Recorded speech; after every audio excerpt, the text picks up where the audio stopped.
이 제목에서 주는 것처럼 좋은 교회로 살 수 있을까? 저와 여러분들이 이 땅에 살아가는, 존재하는, 현존하는 교회죠. 우리 자신이 교회고 또 우리의 가정이 바로 교회인 겁니다. 결국 내가 좋은 사람으로 살아갈 수 있을까? 내가 좋은 가정으로, 가족으로 살아갈 수 있을까? 또 더 나아가서 좋은 교회가 될 수 있을까?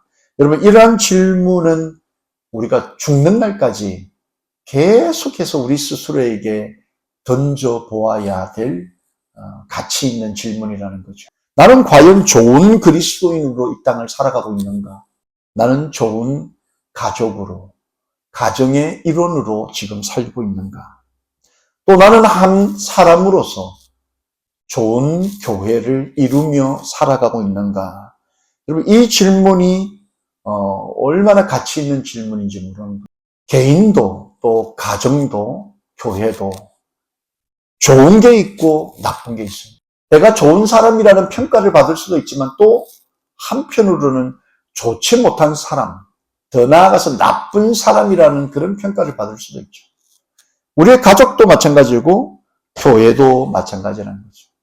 많은 사람들이 좋은 교회를 꿈꾸지만 다 좋은 교회가 아니라는 거죠. 우리가 잘 아는 그런 우스갯 이야기가 있지 않습니까? 어떤 집사님이 목사님을 찾아와서 내가 좋은 교회를 발견했습니다. 그래서 나는 그 교회로 가겠다. 그래서 이 교회를 떠나겠다는 거예요. 그러자 그 목사님이 그 말하는 분을 향해서 좋은 교회를 발견했다니 너무 기쁘다. 그런데 그 좋은 교회가 좋은 교회로 남을 수 있도록 그냥 두는 게 낫지 않겠느냐, 이런 말을 했다라는 거죠. 좋은 교회를 찾고 찾았던 그 사람이 그 좋은 교회를 가는 순간부터 그 교회가 좋은 교회가 안 되면 어떡하냐 말이에요. 근데 본인은, 그 말을 하는 본인은 자신이 어떤 성도인가를 모르고 있다. 여러분, 우리 모두가 좋은 교회를 발견하고 싶고 또 좋은 교회를 다니고 싶고 좋은 교회에 소속된 성도가 되고 싶죠. 목사도 마찬가지입니다. 좋은 교회를 가고 싶어요. 가족도 마찬가지지 않습니까? 좋은 가족들이 많죠. 그런 가정들을 보면서 나도 저런 가정이 되고 싶고 저런 가정에서 살았으면 좋겠다, 이런 말을 할 수 있죠. 그런데 내가 그런 좋은 가정에 들어가는 순간 그 좋았던 가정이 전쟁터로 변할 수 있다는 것은 생각해 보지 못하는 거죠. 오늘 읽었던 우리가 이 본문의 이 초대교회, 사람들이 막 몰려오고 순식간에 교회가 성장을 하는데 성장이 다 좋은 게 아니었다라는 거예요. 밖에서 보면 교회가 막 순식간에 성장을 하면서 성도들이 몰려오고 믿는 자들의 수가 막 급변하게 올라가면서 너무 참 좋아 보이는데 실제 사람들이 모이기 시작하면서 다 좋은 것만이 아니었다라는 거예요. 그 안에 갈등이 생기기 시작했고 교회의 문제가 생기기 시작했다. 자, 이 모습을 보면서, 이 본문을 보면서, 이 본문이 우리에게 이 땅을 살아가면서 좋은 교회를 꿈꾸고 좋은 가정을 꿈꾸고 또 좋은 성도로 하나님의 자녀로 살기 원하는 우리에게 주는 영적인 그런 교훈이 있다는 거죠. 그 첫 번째, 문제가 없을 수 없다는 거예요. 우리 개인도, 우리의 가정도, 교회도 마찬가지라는 거예요. 문제가 없을 수 없다는 겁니다. 성장하고 성숙하기 위해서는 문제가 반드시 온다는 겁니다. 그런데 문제를 어떻게 바라보고 또 문제를 어떻게 해결하는가, 이것이 좋은 교회냐 좋지 않은 교회냐, 좋은 가정이냐 그렇지 않은 가정이냐, 좋은 하나님의 자녀냐 아니냐를 가름하는 기준이 된다는 겁니다. 많은 경우 우리는 문제를 싫어하죠. 문제를 피하기 원합니다. 그래서 문제가 생기면 그냥 도망가는 거예요. 오늘날 가난한 성도들이 얼마나 많습니까? 문제가 생기고 그런 꼴을 보기 싫어서 교회를 떠납니다. 비난하고 떠나는 거예요. 그냥 혼자 있는 게 더 편하다고 생각하는 거예요. 혼자 유튜브 유 목사님을 통해서 그냥 신앙생활하는 게 더 편하다고 생각하는 거예요. 그냥 듣기 좋은 말씀을 듣고 그냥 살아가기를 원하는 거예요. 그래서 그 좋은 교회가 온라인에 있는 교회라고 생각하는 거예요. 가정도 마찬가지죠. 요즘 이혼율이 얼마나 높습니까? 좀 살다 보니까 싫고 마음에 안 드는 것들이 나올 때마다 갈등하니까 그 갈등으로 갈등하기가 싫은 거예요. 아, 이럴 것 같으면 이 꼴 보지 말고 그냥 헤어지자는 거예요. 우리 개인은 어떻습니까? 좋은 사람 되는 것이 얼마나 힘듭니까, 여러분? 인내하고 참고 다른 사람들을 나보다 더 낫게 여기며 섬기는 일이 얼마나 어렵습니까? 그러니 그냥 포기하는 거예요. 아우, 싫어. 그만해. 더 이상 성장하기 싫어. 그러다 보면 여러분, 우리의 교회도, 가정도, 또 우리 개인도 여전히 미성숙, 더 성장하고 성숙되기를 포기한 채 도태되는 그런 인생을 살 수밖에 없다는 거죠. 초대교회도 여러분, 다 좋은 소식만 있었던 것이 아닙니다. 사도 베드로의 그 설교로 수많은 사람들이 회심하고 유대인들이 예수 그리스도를 못 박아 죽였다라는 그 사실로 회개하고 돌이켜 성령을 받아서 새로운 교회 공동체를 이루면서 다 좋은 일들이 아니었다는 거예요. 그 안에 구성원들끼리 긴장이 생기기 시작하면서 갈등이 폭발되는 그런 일들이 있었다는 거예요. 특별히 그 가운데 히브리파와 또 헬라파 유대인들끼리 그 말할 수 없는 그 긴장감 속에서 서로를 견주고 서로를 바라보면서 조금이라도 상대가 더 많은 유익을 누리면 그걸 참지 못하는 그런 갈등이 그 가운데 있었다는 겁니다. 여러분, 이 헬라파 성도들 본토를 떠나서 이스라엘 밖에서 거주하다가 좀 타문화권에서 타문화 속에서 살았던 그 성도들이 들어온 거죠. 히브리파는 그 이스라엘 본토에 거주했던 그런 또 자기들만의 약간의 우월의식을 갖고 있었던 성도들. 그들이 초대교회의 다수였어요. 근데 헬라파가 밖에 있다가 들어온 소수고 다수의 이 히브리파 성도들이 서로 어울려서 서로 하나 되어서 하나님의 교회를 이루어 나아가야 되는데 그들 가운데 갈등과 분열이 생기기 시작했다는 거예요. 이 갈등과 분열의 원인이 뭡니까? 나와 다른 거라는 거예요. 나와 다른 거. 나처럼 이 이스라엘의 본토의 전통을 지키며 반듯하게 살아오지 못한 사람들, 나와 다른 사람들이 눈에 들어오지 않는 거예요. 에베소 4장 1절로 4절 말씀을 보니까 그러므로 주 안에서 같이 내가 너희를 권하노니 너희가 부르심을 입은 부름에 합당하게 행하여 모든 겸손과 온유로 하고 오래 참음으로 사랑 가운데서 서로 용납하고 평안을 매는 줄로 성령이 하나 되게 하신 것을 힘써 지키라. 몸이 하나요 성령이 하나이니 이와 같이 너희가 부르심의 한 소망 안에서 부르심을 입었다. 여러분, 우리 모두가 하나님의 부르심을 받은 성도들이잖아요. 이 땅의 부르심을 그리고 이 땅으로 보내심을 받은 우리 가운데 소망이 하나요, 사랑이 하나요, 성령이 하나요. 우리의 목표, 목적이 하나라는 겁니다. 성도의 목표가 하나지 않습니까? 하나님의 나라를 이루는 것 아니겠습니까? 하나님의 나라가 이 땅에 이루어지는 일에 쓰임받는 것, 이것이 우리가 살아가는 목적이요, 목표죠. 성령을 우리가 받았는데 같은 성령을 받았잖아요. 다른 성령, 다른 복음은 존재할 수 없다는 거예요. 그런데 왜 우리가 서로 긴장하며 갈등하며 분열하며 서로 비난하며 하나 되지 못하느냐. 이 우리 스스로를 돌아봐야 되는 거예요. 그들 가운데는 텃세가 존재했다는 거예요. 텃세가. 또 그 텃세 앞에서 외부에서 들어오는 이 헬라파 성도들은 또 자기들끼리 똘똘 뭉쳐버리는 거예요. 파가 생기는 거죠. 자기들만의 전통이 생기는 거죠. 여러분, 이것이 하나 되지 못하게 만드는 가장 큰 원인이라는 겁니다. 오늘날 여러분 국가도 마찬가지잖아요. 국가 안에 서로 당을 만들고 서로 자기들만의 것을 주장하면서 서로 겸손하지 못하게 서로 갈등하고 긴장 속에서 서로 분열할 때 하나 되지 못하는 거죠. 교회도 똑같고 가정도 또 우리 스스로도 마찬가지입니다.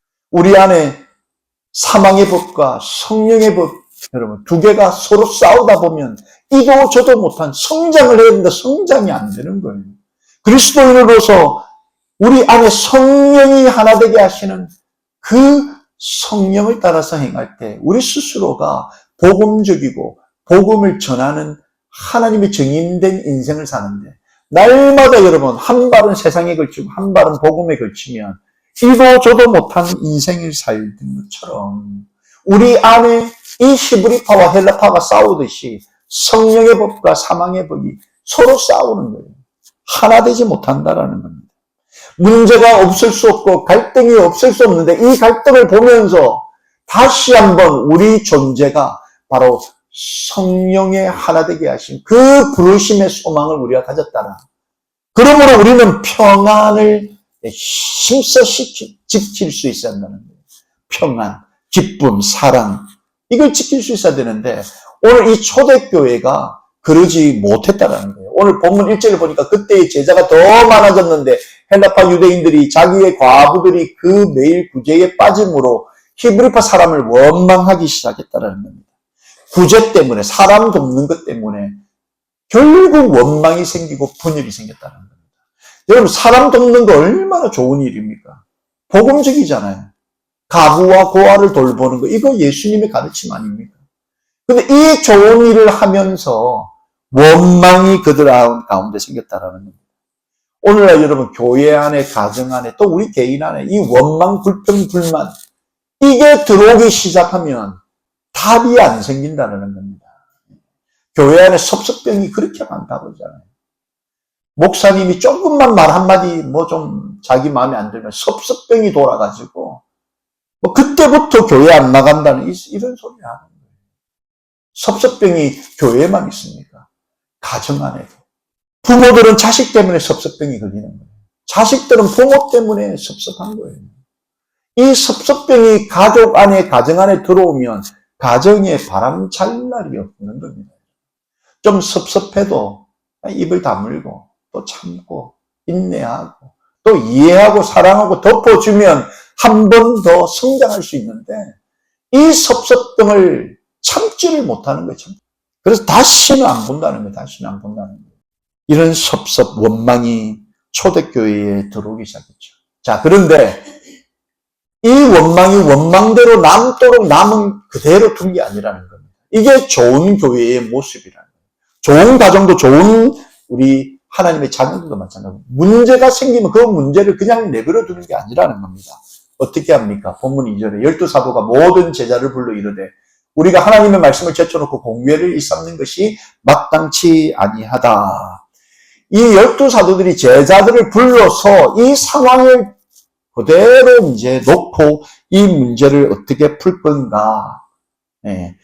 테이블에 놓고 문제를 올려놓은 겁니다. 그냥 덮지 않았다라는 거예요. 누구 편을 들지 않고 이 12사도가 하나님의 말씀의 그 중요함을 이야기하면서 하나님의 말씀을 통해 그들은 말씀에 집중하고 이 사람을 돕는 공개하는 이 일들에 대해서 분담하는 것이 좋겠다.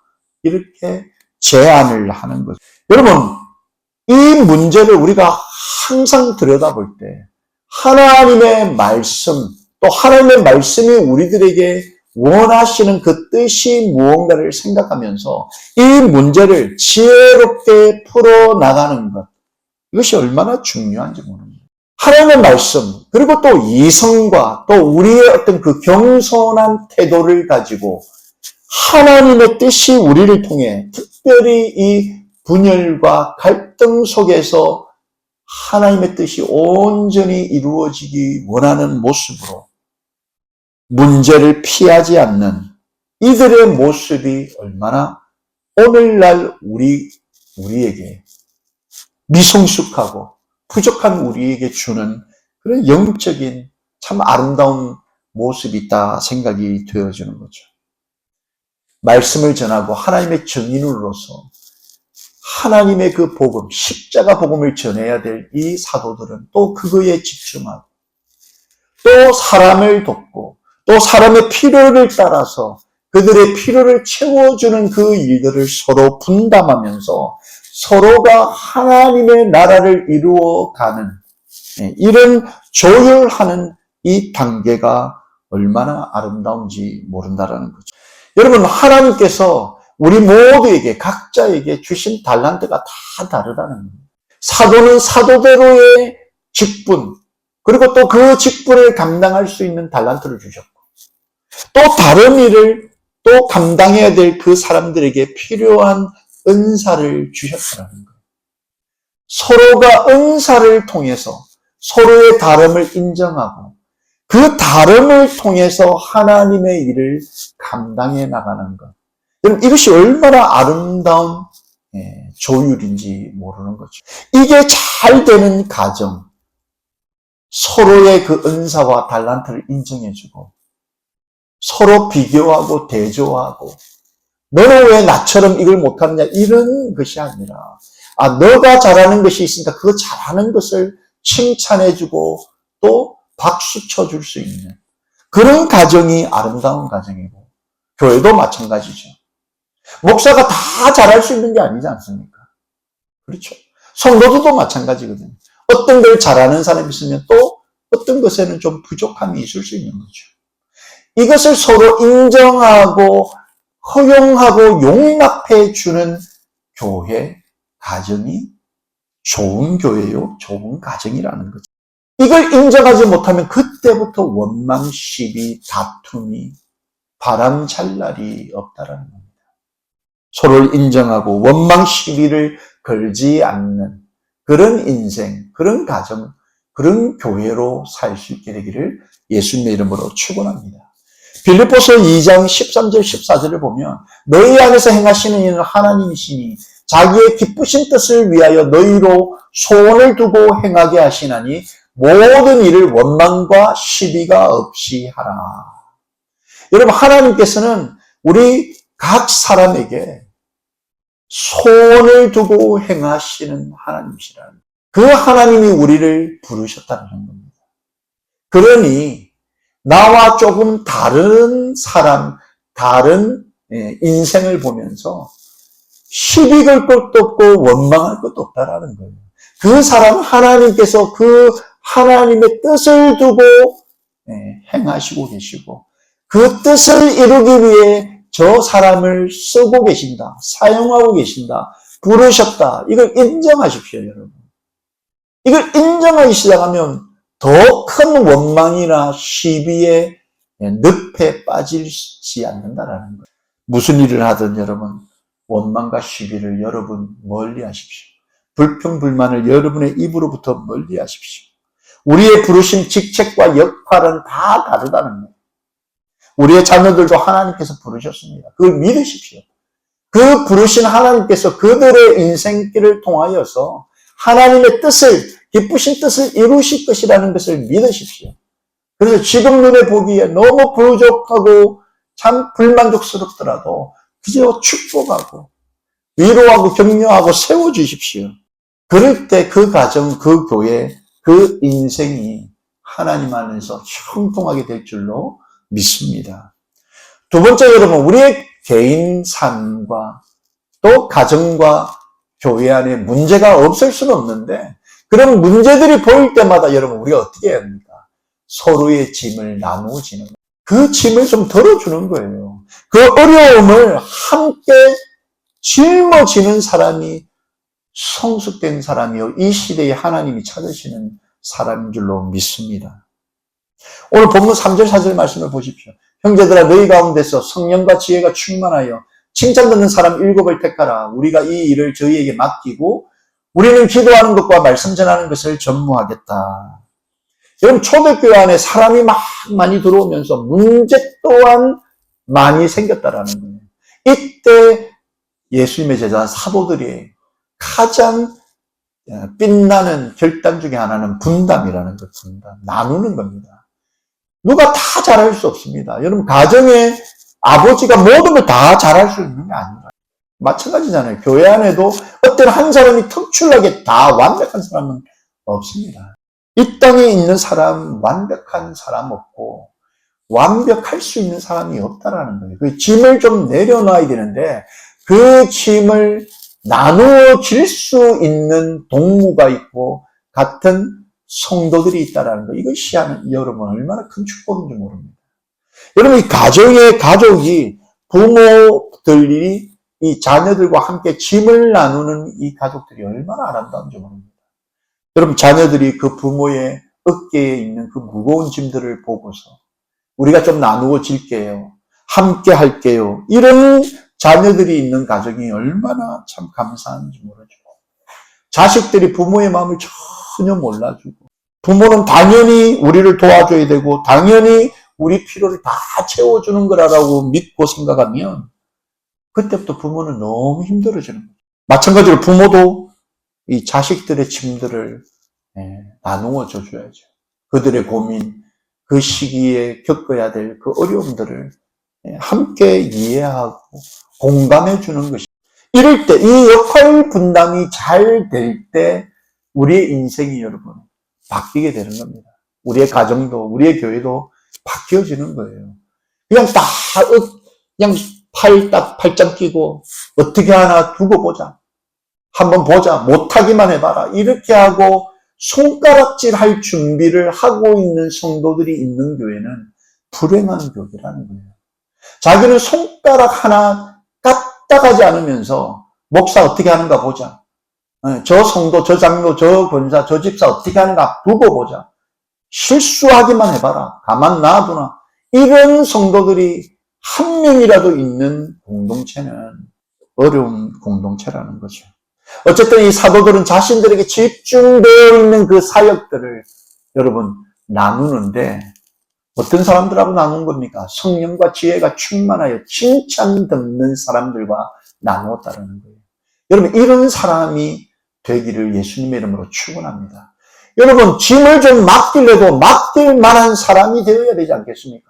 하나님의 나라의 그 일을 우리에게 맡기고 싶은데 우리의 개인이 성령과 지혜가 충만하여 칭찬 듣는 사람이 되어야 되지 않겠습니까?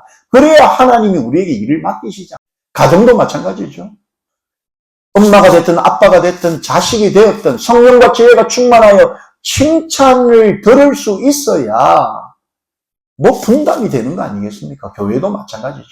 교회 일꾼이 성령과 지혜가 충만한 것이 아니라 돈과 세상적인 어떤 부와 명예가 있는 사람하고 교회의 일, 하나님의 일을 나누면 하나님의 일이 되겠냐는 겁니다. 분담을 하고 싶어도 분담할 만한 사람이 되어야 되는데 저와 여러분이 그런 사람 되기를 예수님의 이름으로 축원합니다.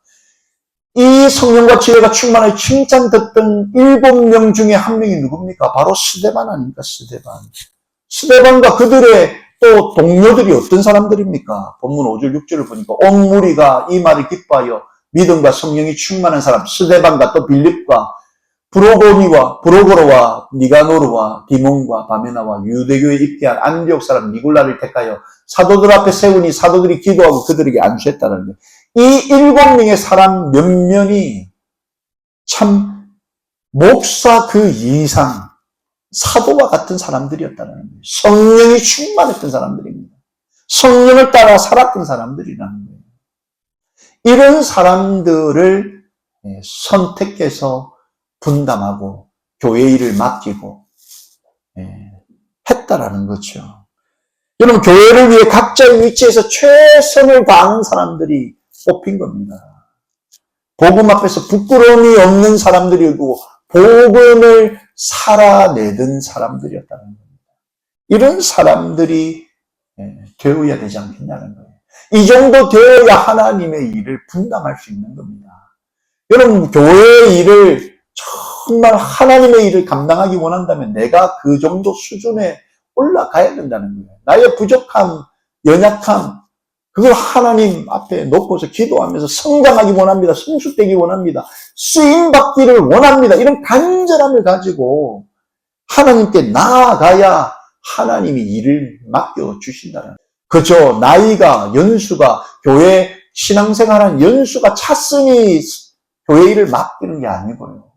요즘에는 교회 사람을 일을 맡기면서 교회가 더 든든히 세워지기 위해서 그냥 맡기는 경우도 있다고 하지 않습니까? 그러다 보면 이제 교회가 문제가 생기죠. 일 맡기 전에는 그냥 괜찮은 사람이었는데 갑자기 그냥 장로 되고서부터, 권사 되고서, 집사 되고서부터 문제가 되는 그런 사람도 있다고 하지 않습니까? 성령 충만한 사람, 하나님의 일을 감당할 만한 그런 성숙한 사람이 되어야 분담도 가능하다.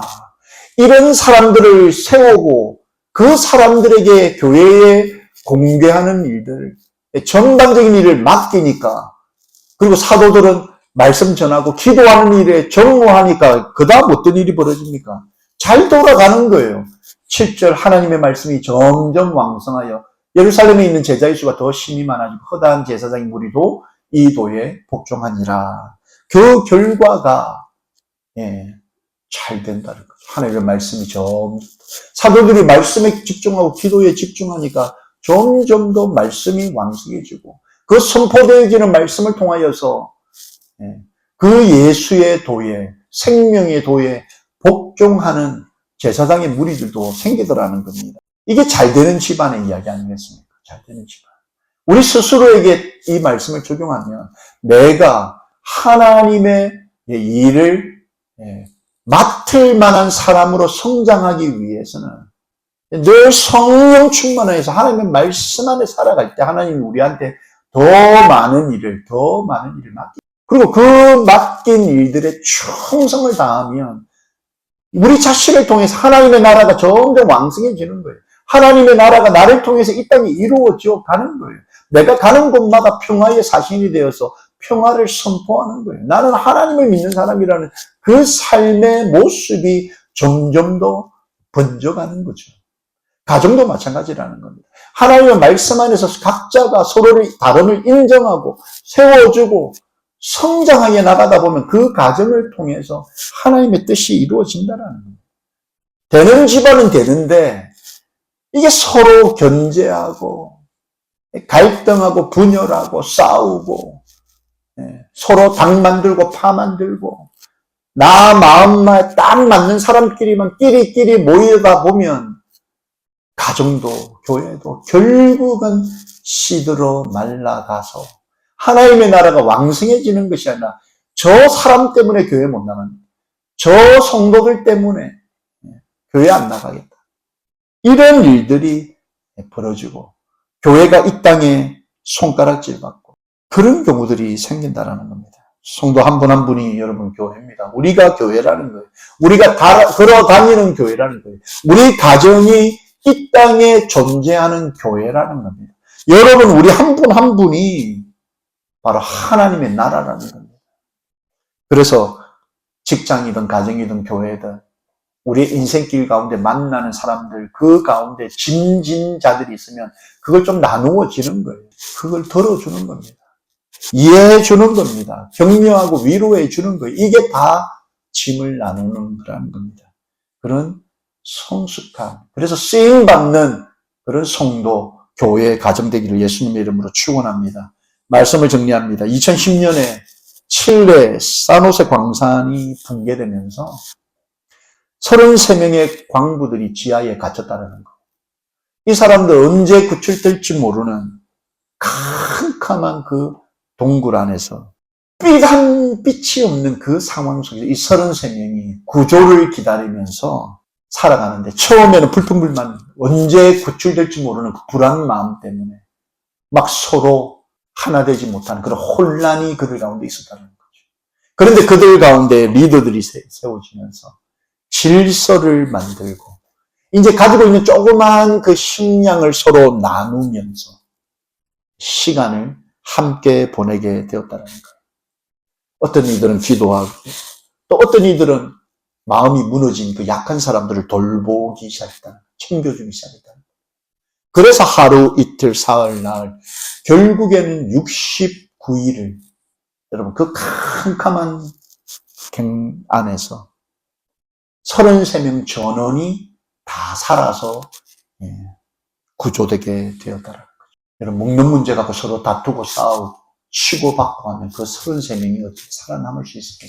교회도 가정도 우리 인생도 마찬가지라는 겁니다.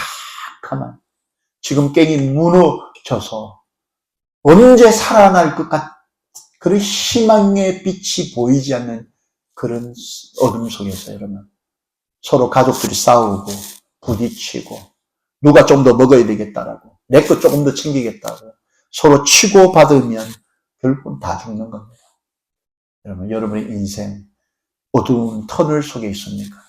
교회도 가정도 이런 캄캄한 터널 속에 있다고 생각되어집니까?